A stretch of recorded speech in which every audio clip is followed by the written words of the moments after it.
কলা অনেকের কাছে প্রিয় খাবার, বিশেষ করে যারা ফিটনেস সম্পর্কে সংবেদনশীল। কলায় এমন অনেক উপাদান রয়েছে যা অন্য ফলে নেই। ফলে অনেকে কলার উপকারিতা সম্পর্কে জানে। চলুন দর্শক, এবার আমি কলা গাছের থোড়ের উপকারিতা সম্পর্কে জানানোর চেষ্টা করব। জানালা ইউটিউব চ্যানেলে আপনাদেরকে স্বাগতম। এমন সব তথ্য পেতে চাইলে সাবস্ক্রাইব করে পাশে থাকবেন। কলা গাছের কাণ্ড মজ্জাকেই থোড় বলা হয়। থোড় খেতে যেমন উপাদেয়, ঠিক তেমনি এতে রয়েছে অনেক পুষ্টিগুণ। কলা দামে যেমন সস্তা এবং সারা বছর পাওয়া যায় এমন একটি ফল। এই ফলে রয়েছে ভিটামিন, প্রোটিন এবং অন্যান্য পুষ্টিগুণ।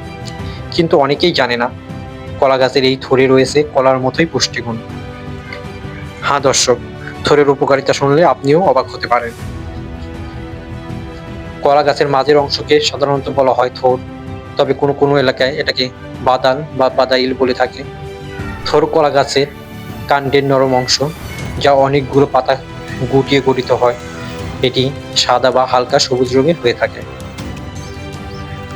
ওজন কমাতে থোড়ের উপকারিতা। থোড় বা বাদাইল থাকে প্রচুর পরিমাণে ফাইবার, যার কারণে থোড় খেলে অনেকক্ষণ ক্ষুধা লাগে না। ফলে এটি খেলে আপনার পেট ভরা মনে হতে পারে, যা আপনার ওজন কমাতে সাহায্য করতে পারে।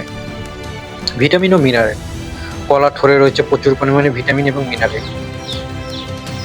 এতে রয়েছে পটাশিয়াম, ভিটামিন বি6। ভিটামিন বি6 হিমোগ্লোবিন এবং ইনসুলিন গঠনে উপকারী ভূমিকা পালন করে। কোষ্ঠকাঠিন্য। এটি যেহেতু ফাইবার জাতীয় খাদ্য, তাই এটি হজম সহজ করে এবং কোষ্ঠকাঠিন্য দূর করতে সাহায্য করে। উচ্চ রক্তচাপ। এটি রক্তের কোলেস্টেরলের মাত্রা কমিয়ে উচ্চ রক্তচাপ নিয়ন্ত্রণ করতে সাহায্য করে। অ্যানিমিয়া। যাদের রক্ত স্বল্পতা বা অ্যানিমিয়া রয়েছে তাদের জন্য কলার থোড় একটি গুরুত্বপূর্ণ খাবার।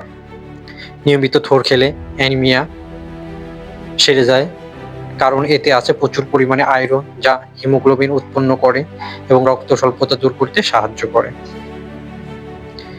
এছাড়া এটি কিডনির কার্যকারিতা উন্নত করতে সাহায্য করে বলে ডাক্তারগণ মনে করেন। কলার থোড় বা বাদাইল ডায়াবেটিস রোগীদের জন্য গুরুত্বপূর্ণ খাদ্য হিসেবে ব্যবহার করা হয়ে থাকে।